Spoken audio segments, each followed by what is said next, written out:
Frank Rodriguez sat quietly in his usual corner booth at Mel's Diner, nursing his black coffee and reading the morning paper. At 81, the Korean War veteran moved with the careful precision of a man whose body had served him well for 8 decades. His gray hair was neatly combed, his flannel shirt pressed, and despite his modest pension, he maintained the dignity that had carried him through 3 years of combat and 50 years of honest work. The Tuesday morning ritual had been the same for 5 years since his wife Rosa passed away. Coffee, wheat toast, and the local paper while watching the town wake up through the diner's large windows. Frank knew most of the other regulars by name, and they knew him as the quiet, polite man who always left a generous tip despite clearly counting his dollars carefully. The bell above the door chimed as 3 young men entered, their loud voices and swagger immediately changing the atmosphere of the peaceful diner. They appeared to be in their 20s, wearing expensive sneakers and gold chains, radiating the kind of arrogant energy that suggested they were used to getting their way through intimidation. Lisa Martinez, the young waitress who had always been especially kind to Frank, approached their table with menus and coffee. "Good morning, what can I get started for you?" "Hey, sweetheart," the leader of the group said with a leering grin. "Why don't you come back when you've got more time to chat? We like personal service." Lisa maintained her professional composure despite the uncomfortable attention. "I'll be happy to take your order whenever you're ready." As she walked away, one of the men made a crude comment about her appearance that carried clearly across the diner. Frank looked up from his newspaper, his weathered hands tightening slightly around his coffee cup. The situation escalated when Lisa returned to take their order. When she politely declined one man's request for her phone number, he became increasingly aggressive. "Listen here, little girl," he said, standing up and moving closer to Lisa. "I'm not used to being told no. Maybe you need to reconsider your attitude." Frank quietly folded his newspaper and stood up, his voice carrying the authority of a man who had once led soldiers in combat. "Son," the lady said no. "I suggest you respect that and sit back down." The young man turned toward Frank with disbelief and growing anger. "Old man, this isn't your business. Why don't you go back to your coffee before you get hurt?" "Making sure young women are treated with respect is everyone's business," Frank replied calmly. "You're being inappropriate, and you need to stop." The confrontation might have ended there, but the young man's pride had been challenged in front of his friends. In a moment of rage and poor judgment, he stepped toward Frank and struck the elderly veteran across the face, sending him stumbling backward against his booth. The diner fell completely silent. Lisa gasped and rushed to Frank's side, while other customers sat frozen in shock. Frank touched his split lip, looking at the blood on his fingers with the sad resignation of a man who had seen too much violence in his lifetime. "You shouldn't have done that, son," Frank said quietly. At that moment, the diner's door burst open, and the sound of motorcycle engines filled the air outside. A tall, bearded man in his 40s strode in, wearing a leather vest with patches that identified him as a member of a motorcycle club. Behind him came 5 other bikers, their presence immediately commanding attention. The leader of the bikers scanned the scene and quickly understood what had happened.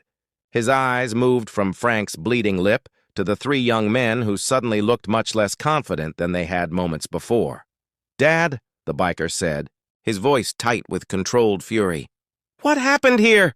Frank looked up at his son Michael with a mixture of pride and concern. "It's all right, Mike, just a misunderstanding." But Michael Rodriguez had inherited more than his father's sense of justice. He had also inherited the old soldier's ability to assess a situation quickly and respond appropriately. The other customers in the diner watched as this imposing man knelt beside his elderly father with infinite gentleness. "Dad, who hit you?" Frank tried to downplay the situation. "Mike, it's not worth the trouble." "Let's just let it go." But Michael's fellow riders had positioned themselves strategically around the diner, and their message was clear without being explicitly threatening. The young man who had struck Frank was now faced with the reality that actions have consequences. "Sir," Michael said, standing and addressing the young man with deadly calm, "you just made the biggest mistake of your life. That man you hit is a Korean War veteran who earned 2 Purple Hearts and a Bronze Star. He spent his whole life serving others and treating people with respect. The young man's bravado had completely evaporated. Look, man, I didn't know he was your father. It was just a misunderstanding. You didn't need to know he was my father, Michael replied, his voice growing harder. You just needed to know he was a human being who deserved respect. And the fact that you think hitting someone's father is only wrong if you might get caught shows exactly what kind of person you are. One of Michael's riding companions, a grizzled man in his 50s with arms covered in military tattoos, stepped forward. That old soldier has more honor in his little finger than you 3 have in your entire bodies. Frank struggled to his feet, placing a restraining hand on his son's arm. Michael, I appreciate you being here, but I don't want any more violence. These boys are young and stupid, but they're not worth you getting in trouble. Michael looked at his father, seeing the wisdom and compassion that had shaped his own character despite his rough exterior. You're right, Dad. They're not worth it. But he turned back to the 3 young men, his voice carrying absolute authority. Here's what's going to happen. You're going to apologize to my father, and you're going to apologize to the waitress for your inappropriate behavior. Then you're going to pay for everyone's meal in this diner, and you're going to leave. And if I ever hear about you bothering anyone in this town again, we'll have another conversation. The young man who had struck Frank looked around at the bikers, then at the other customers who were watching with obvious disapproval of his actions.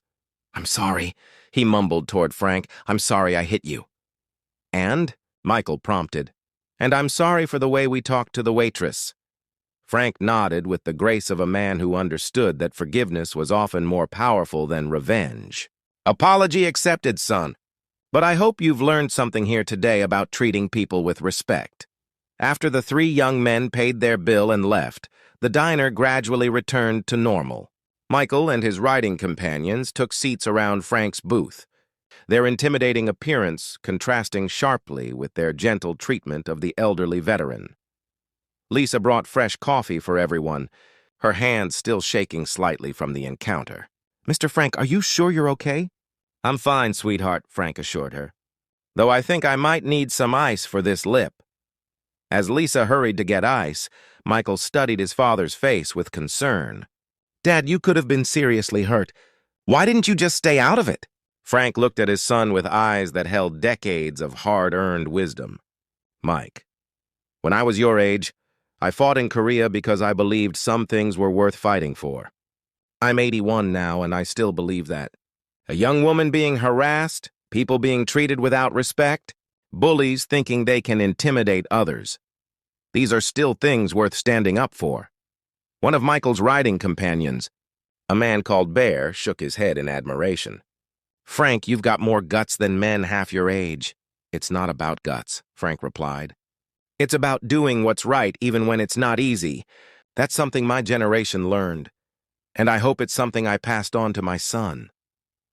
Michael felt a deep swell of pride as he looked at his father. Despite their different lifestyles, Frank's quiet dignity and Michael's rough biker persona, they shared the same fundamental values about protecting others and standing up for what was right. Dad, Michael said quietly, you did pass it on. Everything I know about being a man, I learned from watching you. As the morning crowd gradually dispersed and the bikers prepared to leave, Frank reflected on how quickly a routine Tuesday had become a reminder of what mattered most. Family loyalty, mutual respect, and the courage to stand up for others were values that transcended age, appearance, or lifestyle. Lisa approached with the check, but Michael waved it away. Dad's meals are on us from now on. And Lisa, if anyone ever bothers you again, you call me. Frank Rodriguez raised me to believe that good people look out for each other. Frank watched his son and his friends file out of the diner, their motorcycles roaring to life in the parking lot. Despite their intimidating appearance, they had shown exactly the kind of character and loyalty that Frank had tried to instill in Michael decades ago.